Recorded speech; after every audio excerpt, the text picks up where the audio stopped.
मित्रों, संस्कृत जीवनम में आप सभी का स्वागत है। जैसा कि हम लोगों की टीजीटी की संस्कृत व्याकरण जो कि कारक प्रकरण की कक्षा चल रही है, तो सभी लोग जल्दी से जल्दी लाइव आ जाइए, जिससे कि किसी भी कैंडिडेट का कोई भी प्रश्न जो परीक्षा में पूछा जा सके ऐसा ना छूट जाए। इसलिए आप सभी लोग जल्दी से जल्दी लाइव आ जाइए। और चलिए हम लोग अपनी कारक की जो हमारी कक्षा चल रही है उसको आरंभ करते हैं। तो जैसा कि कल की कक्षा में हम लोगों ने हमारे जो क्योंकि हमारी जो कारक प्रकरण है टीजीटी के अनुसार चल रहा है, तो संस्कृत व्याकरण प्रवेशिका जो कि बाबूराम सक्सेना की है, वही हमारी मानक पुस्तक जो है उसी के अनुसार हम लोगों को कारक प्रकरण का अध्ययन करना है। तो उसी के अनुसार हम लोग कारक प्रकरण का अध्ययन कर रहे हैं। तो कल की कक्षा में हम लोगों ने जो सूत्रों का अध्ययन किया था उनमें दूरांतिकार्थेभ्यो द्वितीय च था, और अगला जो हमारा था गौड़े कर्मणि द्वि आदे प्रधाने निहि कृस्वहाम विभक्ति प्रथमा गेय द्वितीय च तद अन्यतः। इस सूत्र के जो कुछ उदाहरण अर्थात जो उदाहरण था उसका अर्थ जानने के बाद हमने उसके उदाहरण को भी देख लिया था, और मुझे पूरी उम्मीद है कि हम लोगों ने जो डिस्कशन किया था उससे आप सभी के समझ में आ गया होगा। किंतु मैंने पहले भी कहा था कि एक उदाहरण कल की कक्षा में भी हम लोग रखेंगे, इसके बाद हम लोग आगे बढ़ेंगे। तो जैसा कि हम लोग अभी तक हमारा जो आधा सूत्र था यानी कि गौड़े कर्मणि द्वि आदि अर्थात दो याच पच दंडरुद इत्यादि जो हमारी आगे की प्रथम वाली 12 धातुएं हैं, इन धातुओं के आने पर जब हम उन वाक्यों को कर्तृवाच्य से कर्मवाच्य में परिवर्तित करते हैं तो उनके गौड़ कर्म में द्वितीया के स्थान पर प्रथमा विभक्ति हो जाती है। ठीक है, किसमें? जब दो आदि जो हमारी आगे की कुल 12 धातुएं हैं उन धातुओं के आने पर, तो जिसका उदाहरण हम लोगों ने कल जाना था, जैसा कि चलिए आज भी लिखते चलते हैं दो पार्ट में ही, क्योंकि कर्तृवाच्य से ही हमको किसमें करना है? कर्मवाच्य में करना है, कर्मवाच्य में। और तभी यहाँ इसी के लिए बोला गया है कि जब कर्तृवाच्य से हम कर्मवाच्य में परिवर्तित करेंगे तभी गौड़ कर्म में दो आदि जो हमारी धातुएं आगे की प्रथम वाली जो 12 धातुएं हैं दो आदि, उनके गौड़ कर्म में प्रथमा विभक्ति हो जाएगी। ठीक है, तो इसके लिए कल हम लोगों ने जिस उदाहरण को देखा था वह था गोपः, गोपः धेनुम, धेनुम पयोदोग्धि, पयोदोग्धि,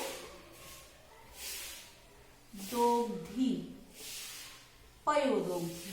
ठीक है, और इसको जब हम कर्मवाच्य में परिवर्तित करते हैं तो क्योंकि अब यहाँ हमारा सूत्र लागू हो जाता है, यहाँ बोला जा रहा है कि जब दो आदि धातुएं आगे की प्रथम वाली जो 12 धातुएं हैं अगर उनमें से कोई धातु आती है तब उसके गौड़ कर्म में क्या हो जाएगी? प्रथमा गेय माने जाननी चाहिए, प्रथमा विभक्ति गेय माने जाननी चाहिए, अर्थात वहां पर प्रथमा हो जाएगी।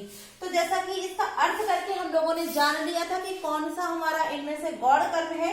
जो गोप है यह तो हमारा कर्ता हो जाता है, क्या हो जाता है? कर्ता हो जाता है। और जो दोग्धि है यह हमारी क्रिया है, यह क्या है? यह क्रिया है। अब यहाँ धेनुम और पयः हमको दो कर्म प्राप्त हो जाते हैं। अब इन दो कर्मों में से कौन सा कर्म गौड़ कर्म है और कौन सा कर्म मुख्य कर्म है, किसमें प्रथमा होगी जब हम इसको कर्मवाच्य में परिवर्तित करेंगे और किसमें द्वितीया ही रहेगी, अर्थात कौन सा कर्म उक्त होकर प्रथमा में पहुंचेगा और कौन सा कर्म अनुक्त रहकर वहां द्वितीया ही रहेगी। तो इसके लिए क्या किया था हमने? इसके अर्थ को जाना था। तो क्या हो गया था कि ग्वाला गाय से दूध को दोहता है। ठीक है, तो गाय से दूध दोहता है तो यहाँ पर करण कारक होना चाहिए था, किंतु करण कारक न होने के कारण क्या हो गया? यहाँ जब अकथितम च अर्थात 16 द्विकर्मक धातुओं से जो अपादान आदि की विवक्षा करने पर हम क्या करते हैं? यहाँ पर कर्म कारक कह देते हैं। वहां पर अपादान इत्यादि कारकों को न कहकर वहां द्वितीय विभक्ति कर्म कारक कह देते हैं। तो यहाँ धेनुम जो है वहां तृतीय करण के स्थान पर हमने उसको कर्म किया है। ठीक है, तो यहाँ गौड़ कर्म हमारा यहाँ धेनु हो रहा है, तो इस गौड़ कर्म इस धेनु को ही क्या हो जाएगा? दो धातु के आने पर अर्थात दो आदि 12 धातुओं के आने पर इस गौड़ कर्म कर्म में ही प्रथमा गेय माने हो जाएगी, अर्थात इस गौड़ कर्म में ही द्वितीया के स्थान पर प्रथमा हो जाएगी। कब? जब हम इसको कर्मवाच्य में परिवर्तित करेंगे तब। तो हमारा क्या हो गया था यहाँ पर? गोपेन कूपेन धेनु पयो पयो दुह्यते दुह्यते। ठीक है, इस प्रकार से हमारा यह वाक्य बन गया था। तो आप लोगों को यहाँ समझ में आ गया होगा। ठीक है, किंतु नहीं आया है तो इसके लिए चलिए हम आपके लिए एक उदाहरण और रखते हैं। ठीक है, एक उदाहरण तो हमारा ये हो जाएगा। एक उदाहरण हम और देख लेते हैं इन दो आदि जो हमारी आगे की 12 धातु हैं इन्हीं में से। तो दूसरा हमारा वाक्य हो जाएगा जैसे सह वलिम वलिम याचते याचते वसुधाम वसुधाम। ठीक है, सह वलिम याचते वसुधाम। आप यहाँ वामन कर सकते हैं या सह कुछ भी लिख लीजिए। ठीक है, सह माने वह, वलिम माने बलि से, याचते माने मांगता है, वसुधाम माने पृथ्वी को, कि वह बलि से पृथ्वी को मांगता है। तो जब वह बलि से पृथ्वी को मांगता है तब यहाँ इस वलिम में क्या होना चाहिए था? यहाँ अपादान कारक होना चाहिए था। ठीक है, तो यहाँ अपादान कारक की विवक्षा करके अर्थात इसको अपादान कारक ना कह करके, क्यों? क्योंकि यहाँ याच धातु आई है। तो इन दो याच पच इत्यादि 16 धातुओं के आने पर हम अपादान इत्यादि कारकों की विवक्षा करके वहां पर उन कारकों को ना कहकर वहां कर्म कारक कह देते हैं। ठीक है, तो यहाँ पर हमारा गौड़ कर्म क्या हो गया? यह जो वलिम है यही हमारा गौड़ कर्म हो जाएगा। क्यों हो जाएगा? क्योंकि यहाँ पर ही अपादान कारक जो हो रहा था उसको हमने अपादान कारक नहीं कहा है, उसको हमने कर्म कारक कह दिया है। किंतु यहाँ जो वसुधाम है, पृथ्वी को मांगता है, तो यह तो हमारा कर्म ही है। और यह मुख्य कर्म क्यों है? क्योंकि यह पहले भी कर्म था, अभी भी कर्म है और यह कर्म ही रहेगा, इसीलिए इसको हम मुख्य कर्म कहेंगे। किंतु जहाँ कर्म नहीं हो रहा था वहां पर हमने उसको कर्म कह दिया, तो वह कौन हो जाएगा? वह हमारा गौड़ कर्म हो जाएगा। ठीक है, तो यहाँ जो वलिम है यह हमारा गौड़ कर्म है, वसुधाम हमारा मुख्य कर्म है। और जब हम इसको यहाँ कर्तवाच्य से कर्मवाच्य में परिवर्तित करेंगे तो यहाँ देखा हमने कि दो आदि जो हमारी आगे की पूर्व वाली 12 धातुएं हैं उनके आने पर गौड़ कर्म में ही क्या हो जाएगी? प्रथमा विभक्ति हो जाएगी। ठीक है, तो सा का क्या हो जाएगा? सा का तो हमारा हो जाएगा तेन। क्या हो गया? तेन। ठीक है, और वलिम का क्या हो जाएगा? बलि बलि। अब याचते, जब हम इसको कर्तृवाच्य से कर्मवाच्य में परिवर्तित करते हैं तो जो हमारी क्रिया होती है वह कर्म के अनुसार सदैव आत्मनेपद में होती है। ठीक है, तो क्या हो जाएगा? याच्यते याच्यते, और जो कि हमारा कर्म था वह कर्म का कर्म ही रहेगा, तब यह क्या हो जाएगा? वसुधाम वसुधाम। ठीक है, तो तेन वलि याच्यते वसुधाम, अर्थात यहाँ जो वलिम गौड़ कर्म था, इस गौड़ कर्म को कर्मवाच्य में परिवर्तित करके यहाँ वलिश में प्रथमा विभक्ति हो जाएगी। ठीक है, अब यहाँ देखिए प्रश्न किस प्रकार से पूछा जा सकता है। यहाँ प्रश्न आपका यह वाक्य दे करके तेन वलि याच्यते वसुधाम, यहाँ पर इस शब्द को यहाँ अंडरलाइन कर दिया जाएगा और यहाँ पूछा जाएगा कि यहाँ जो वलि शब्द हुआ है, इस वलि में जो प्रथमा विभक्ति हुई है यहाँ यह किस सूत्र से हुई है। ठीक है, तो क्या हो जाएगा? गौड़े कर्मणि दुह्यादे प्रथमा प्रधाने नीहि कृष्वहाम विभक्ति प्रथमा गेया द्वितीया च तत् अन्यतः। ठीक है, इस सूत्र से यहाँ पर इस वलिम में प्रथमा विभक्ति हो जाती है। ठीक है, अब यहाँ पर प्रश्न इस प्रकार से भी पूछा जा सकता है कि यहाँ पर हमारे इस सूत्र में दो जो कर्मक धातुएं हैं उनको दो भागों में बांट दिया गया है। कौन कौन सी? तो दो आदि कहकर यहाँ चार जो हमारी 12 धातुएं हैं, आरंभ की 12 धातुएं हैं, उनको एक तरफ कर दिया गया है और आगे बोला गया है यहाँ पर नी ह्री कृस वहाम, अर्थात यहाँ पर हमारी 4 धातुओं को अलग किया गया है। ठीक, इसको चलिए यहाँ लिख देते हैं। नी, ह्री, कृष और वह। ठीक, इन 4 धातुओं के प्रधाने माने प्रधान कर्म में प्रथमा विभक्ति गेया अर्थात प्रथमा विभक्ति हो जाएगी। ठीक है, तो 2 आदि जो आरंभ की 12 धातुएं यदि आएंगी तब वहां पर किस कर्म में द्वितीया होगी या प्रथमा होगी, और जब नी, ह्री, कृष वह धातु आएगी तब वहां पर किस कर्म में द्वितीया या प्रथमा होगी। इस प्रकार से भी प्रश्न पूछे जा सकते हैं। तो आप लोग सूत्र यदि याद कर लेंगे तो अच्छी बात है। अगर पूरा सूत्र नहीं भी याद होता है तो आप लोग एक पंक्ति जो ऊपर वाली है इसको अवश्य ही याद कर लीजिए। इससे आपकी जो समस्या है वो समाधान हो जाएगी कि गौड़े कर्मणि दो यादे अर्थात 2 आदि 12 धातुओं में 12 धातुओं के आने पर गौड़ कर्म में प्रथमा होगी। ठीक है, और प्रधाने नी, ह्री, कृष वहाम और नी, ह्रे, कृष और वह धातुओं के प्रधान कर्म में प्रथमा हो जाएगी। ठीक है, तो अभी तक हम लोगों ने यहाँ तक देखा था तो इतना क्लियर हो गया था और मुझे पूरी उम्मीद है कि अब आप सभी की समझ में आ गया होगा, कोई समस्या नहीं होगी। तो अब बढ़ते हैं हम आगे। हमारा आगे जो लिखा हुआ प्रधाने नी, ह्री, कृष वहाम अर्थात नी, ह्री, कृष और वह जो धातुएं हैं इनके किन कर्म में प्रथमा विभक्ति होगी। ठीक है, तो चलिए अब देखते हैं इसका एक उदाहरण, जैसे कि सह, सह ग्रामम, अजाम, अजाम नयति। ठीक है, सह ग्रामम अजाम नयति अर्थ क्या हो जाएगा कि वह गांव को बकरी ले जाता है। ठीक है, तो गांव को बकरी ले जाता है। अब यहाँ आप देखेंगे कि यहाँ गौड़ कर्म कौन सा है और प्रधान कर्म कौन सा है। तो गांव को बकरी ले जाता है तो यह जो गाय अजाम जो हमारा है यह कौन सा हो जाएगा, यह प्रधान कर्म या मुख्य कर्म हो जाएगा। गौड़ कर्म कौन सा हो जाएगा, ग्रामम, गांव से या गांव को बकरी ले जाता है। ठीक, अब यहाँ हमने देख लिया कि प्रधान कर्म कौन सा है और गौड़ कर्म कौन सा है। अब हम क्या देखेंगे, हम देखेंगे अब यहाँ पर हमारी धातु कौन सी आई है। तो नी माने होता है ले जाना। ठीक, तो नी हमारी धातु है, नी, ह्री, कृष वहाम यहाँ दे रहे हैं कि प्रधाने अर्थात नी धातु आए, ह्री धातु आए, कृष धातु आए या वह धातु आए, इन धातुओं के आने पर इसके प्रधान कर्म में प्रथमा होगी। तो अब यहाँ प्रधान कर्म क्या है हमारा, अजा। ठीक, तो जब यहाँ प्रधान कर्म हमारा अजा है तो इस अजा में ही क्या हो जाएगी, इस अजा में ही प्रथमा विभक्ति हो जाएगी। तो चलिए इसको परिवर्तित करेंगे।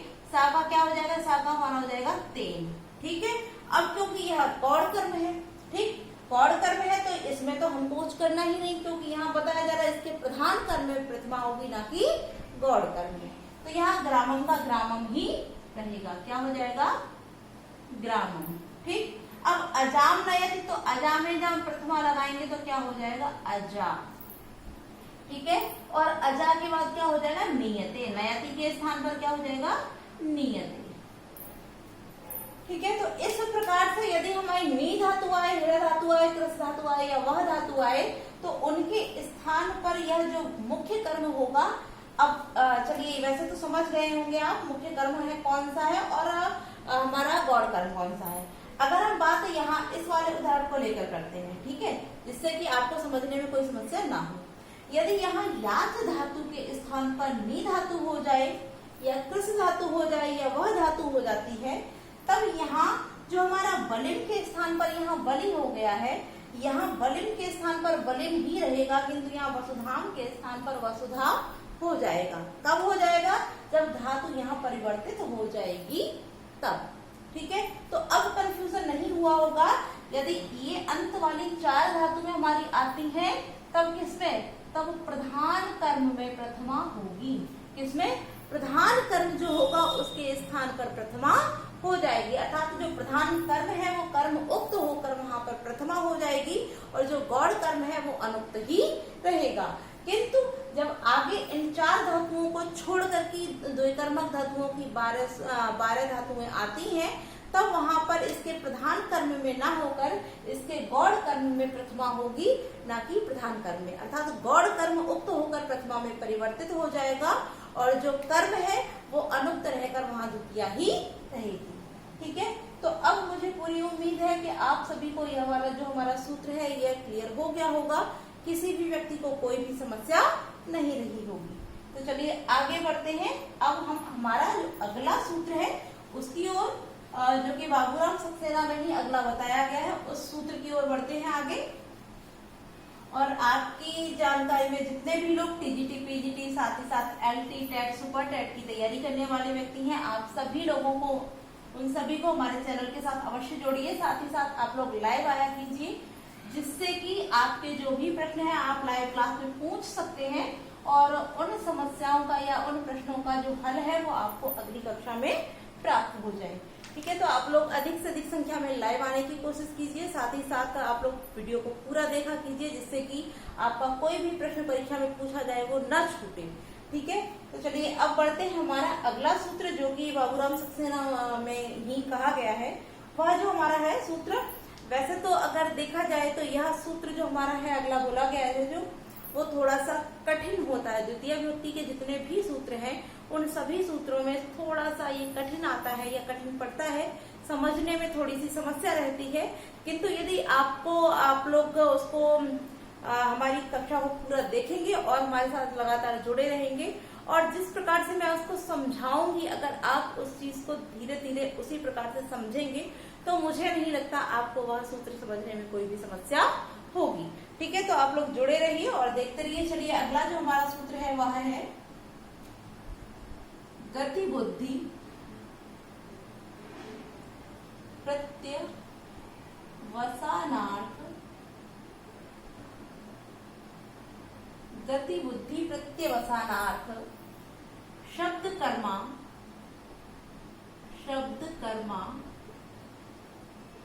अकर्म का रामड़ी अड़िकर्ता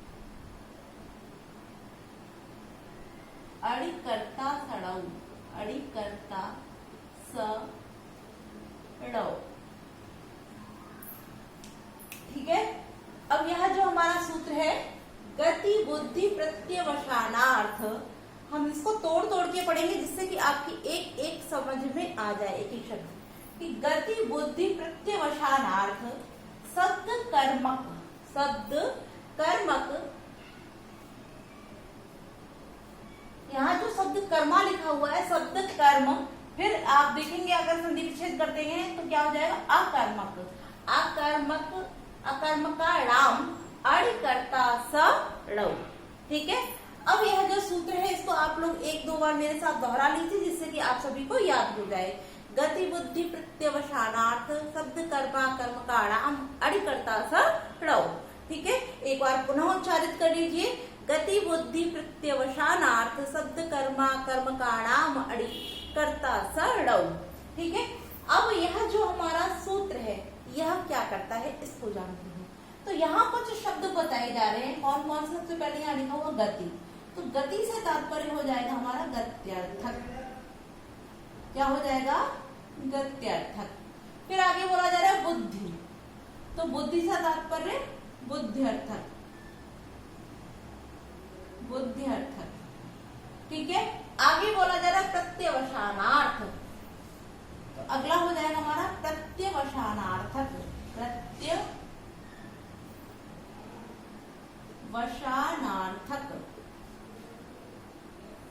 ठीक, अगला देखिए शब्द कर्मा अर्थात शब्द कर्म, यहाँ संधि विच्छेद करेंगे तो क्या हो जाएगा? शब्द कर्म और धन अकर्मक। ठीक है, तो शब्द कर्मक क्या हो जाएगा इसका? शब्द कर्मक। और आगे बोला जा रहा है यहाँ पर अकर्मक, अकर्म का नाम अर्थात अकर्मक, तो इसको भी लिख लेते हैं अकर्मक। ठीक, अब यहाँ आगे क्या कह रहे हैं कि इतनी चीजों को अर्थात इन 5 चीजों को बता करके इस सूत्र में कह रहे हैं कि गत्यर्थक, बुद्ध्यर्थक, प्रत्यवसानार्थक, शब्द कर्मक और अकर्मक जो वाक्य होंगे या जो शब्द होते हैं इनके अण माने अण्यंतावस्था के, कर्ता माने कर्ता को, स माने वहां, ड माने ण्यंतावस्था में कर्म हो जाएगा। अच्छा चलिए इसको लिख लेते हैं, यहाँ लिखा हुआ है इसको पूरा कर देते हैं। यहाँ लिखा हुआ कर्म, ठीक। तो अर्थात इतने जो हमारे गत्यर्थक, बुद्ध्यर्थक, प्रत्यवसानार्थक शब्द कर्मक और अकर्मक जो शब्द होंगे इनके अण्यंतावस्था के कर्ता को ण्यंतावस्था में क्या हो जाएगा, कर्म हो जाएगा। अर्थात जो हमारे वाक्य होंगे उन वाक्यों में इन शब्दों के आने पर, अगर उन वाक्यों के अंतर्गत इनमें से कोई भी शब्द आता है तब वहां जो अण्यंतावस्था का कर्ता होगा, जब वह ण्यंतावस्था में, ण्यंता से तात्पर्य है कि ण्यंतावस्था, ठीक है, जब उसको हम ण्यंतावस्था में ले जाएंगे। अब ण्यंतावस्था क्या होता है, वैसे तो ण्यंतावस्था को हम प्रेरणार्थक बोलते हैं, प्रेरणार्थक कहते हैं, ठीक है। और प्रेरणार्थक अर्थात तो जब वहाँ ऋच प्रत्यय, क्रियाओं के साथ जब ऋच प्रत्यय का विधान करते हैं तब वह अण्यंतावस्था की जो क्रियाएं होती हैं ऋच प्रत्यय लगाने से प्रेरणार्थक हो जाती हैं और तब वह अण्यंतावस्था में परिवर्तित हो जाती हैं। तो जब हम ऋच प्रत्यय के विधान से क्रियाओं को अण्यंतावस्था में ले जाएंगे, अर्थात वाक्य को अण्यंतावस्था में परिवर्तित करेंगे, तब वहां का जो कर्ता होगा, जो अण्यंतावस्था का कर्ता होगा, वो ण्यंतावस्था में पहुंच करके क्या हो जाएगा, कर्म हो जाएगा, ठीक है। तो स्पष्ट हो गया होगा। चलिए अब यहाँ देख लेते हैं कि इनमें कौन कौन सी धातुएं हमारी आती हैं। तो सबसे पहले हम बात करते हैं गत्यर्थक की। गत्यर्थक जो गति करने वाली धातुएं होती हैं, अर्थात तो गति करने वाली, गति आप जानते हैं जैसे गम धातु, ठीक। गत्यर्थक हो गई या धातु, जैसे हम बोलते हैं याति इत्यादि, अयाति, याति, ठीक है। तो या धातु याति और इड़ धातु, इड़, ठीक है। तो हमारी यह जो धातुएं है गम, या और इड़, यह कैसी धातुएं हैं, यह गत्यर्थक धातु है। बुद्ध्यर्थक की बात करते हैं तो जैसे हमारी हो जाएगी इसमें ज्ञा धातु, कौन सी हो जाएगी, बुध धातु, बुध, बुध के बाद ज्ञा धातु, इसके साथ साथ विद धातु, विद, विद माने जानना, ठीक है। तो बुध धातु, ज्ञा धातु और विद धातु हमारी कौन सी धातु आ जाती, बुद्ध्यर्थक, ठीक है। आगे बढ़ते हैं, आगे हमारा लिखा हुआ प्रत्यवसानार्थक। प्रत्यवसानार्थ से तात्पर्य है जो अर्थात जिसको भोजन इत्यादि, प्रत्यवसानार्थ का अर्थ होता है भोजन इत्यादि।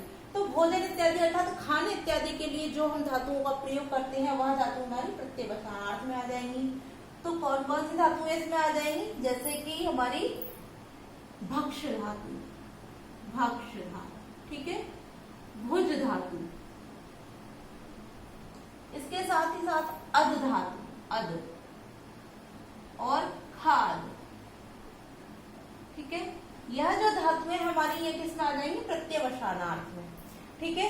इसके बाद में हम आगे बढ़ते हैं, हमारा लिखा हुआ शब्द कर्मक। तो यहाँ शब्द कर्मक से तात्पर्य क्या है कि जो शब्द बोले जाते हैं और जिनका बोलना ही उनका कर्म हो जाता है, ठीक है, वह हमारी शब्द कर्मक धातुओं में आ जाती हैं। जैसे कि पठ धातु, ठीक, और पठ के साथ साथ होती है उच्चर धातु, उच्चर, ठीक है, ये हमारी शब्द कर्मक धातु में आ जाएंगी। जैसे पढ़ना, ठीक है, तो यहाँ कर्म हो गया हमारा, उच्चारण करना, ठीक है। तो यह जो हमारी शब्द कर्मक धातुओं में आते हैं। अब यहाँ अकर्मक धातुओं की बात करें तो अकर्मक धातुओं में कौन कौन सी धातु आ जाएंगी, तो जैसे कि आस धातु आ जाती है, आस धातु है, आस माने बैठना, स्था आती है, स्था सिंह, स्था सा, ठीक है। तो यह जो हमारी धातुएं आती है, साथ ही साथ उत्तिष्ठ जो धातु आती है, उत्तिष्ठ उठना, आस धातु हो गई, उत्तिष्ठ हो गई, स्था आ गई, सिंह आ गई। तो यह जो धातुएं हमारी होती है ये अकर्मक धातुओं में आ जाती है। अब यहाँ क्या बताया जा रहा है कि इन धातुओं में, अर्थात चाहे तो यह धातुएं हैं या फिर इनके समानार्थी, यानी कि गत्यर्थक धातुएं हो, बुद्ध्यर्थक धातुएं हो, प्रत्यवसानार्थक धातु हो, शब्द कर्मक धातु हो या अकर्मक धातु हो, इन धातुओं के साथ, इन धातुओं के वाक्यों में जो हमारा कर्ता होगा, लेकिन कैसा कर्ता, अण्यंता, अणि माने अण्यंतावस्था का जो कर्ता होगा वही अण्यंतावस्था में कर्म हो जाएगा। ठीक है, तो इतना स्पष्ट हो गया होगा। चलिए इसको यहाँ लिखा रहने देते हैं। अब हम कर लेते हैं यहाँ पर इसके दो पार्ट, इसके दो पार्ट कर लेते हैं, जिससे कि यहाँ पर हमारा दो चीजें बताई जाएंगी, एक अण्यंतावस्था बताया जाएगा, दूसरा अण्यंतावस्था बताया जाएगा। तो इसको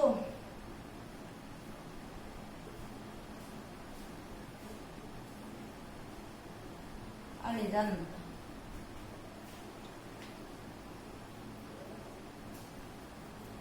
अण्यजंत और यहाँ लिख देते हैं अण्यजंत।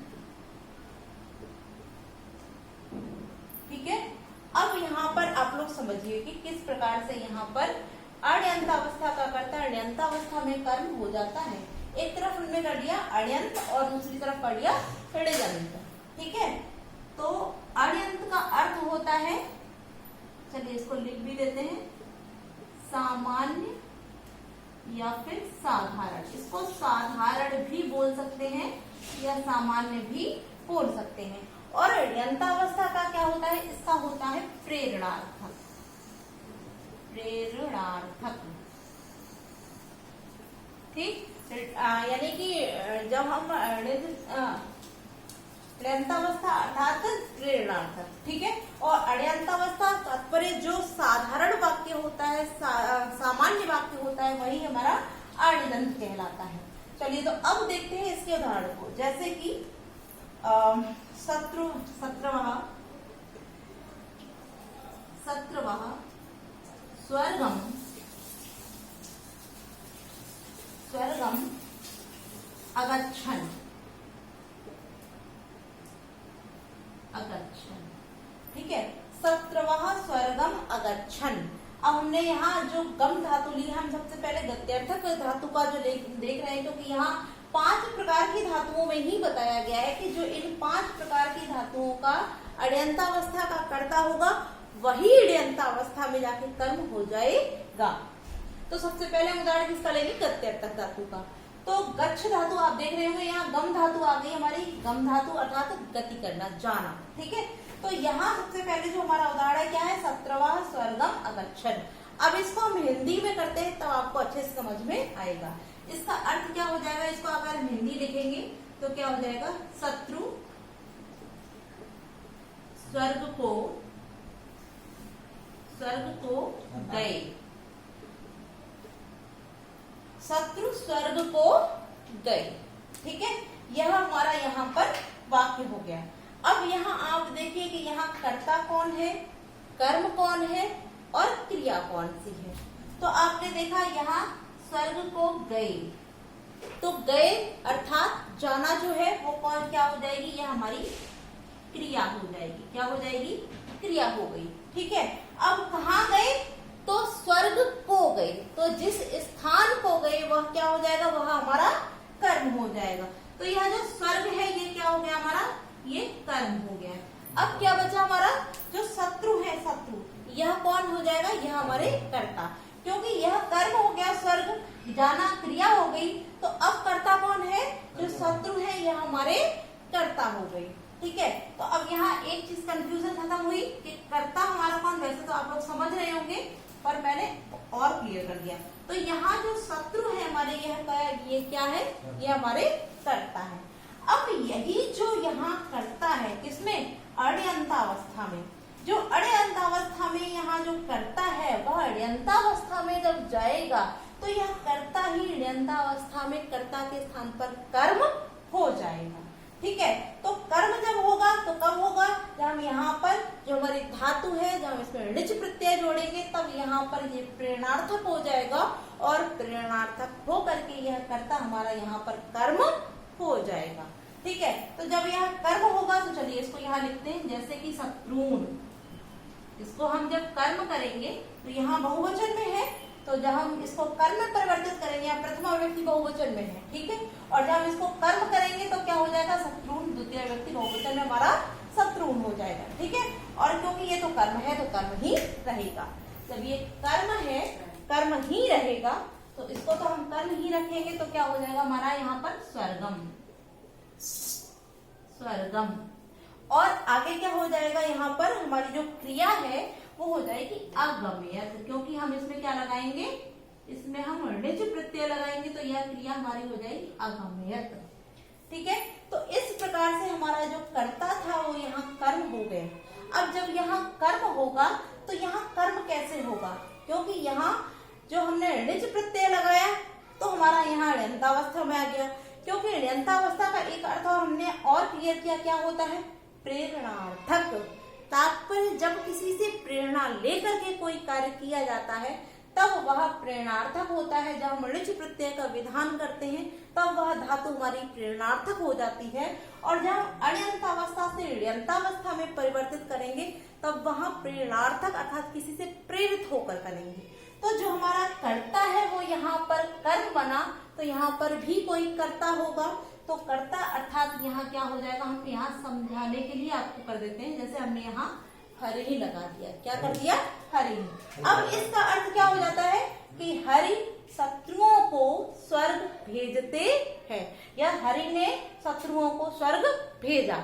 जो शत्रु यहाँ स्वयं ही स्वर्ग को जा रहे थे कि शत्रु स्वर्ग को गए, जो कार्य वह अपने आप कर रहे थे, स्वतः कर रहे थे, वह यहाँ हरि से प्रेरित होकर अर्थात हरि ने शत्रुओं को स्वर्ग भेजा, वह हरि से प्रेरित होकर यहाँ कर रहे हैं। इस कारण यहाँ पर जो कर्ता थे वो यहाँ ण्यंतावस्था में कर्म हो जाएंगे। ठीक है, तो वैसे तो स्पष्ट हो गया होगा उदाहरण से, और बाकी के उदाहरण भी हम लोगों के यहाँ लिखे हुए हैं, इनको हम कल की कक्षा में डिस्कस करेंगे। आज काफी समय हो चुका है, तो जिसको भी वैसे तो समझ में आ गया होगा और नहीं भी आया है तो कल हम और अच्छे से इसको क्लियर करेंगे। तो आज के लिए इतना ही रखते हैं। कमेंट करके अवश्य बताइए कक्षा कैसी लगी, साथ ही साथ वीडियो को लाइक अवश्य कीजिए। आज के लिए इतना ही मित्रों, धन्यवाद।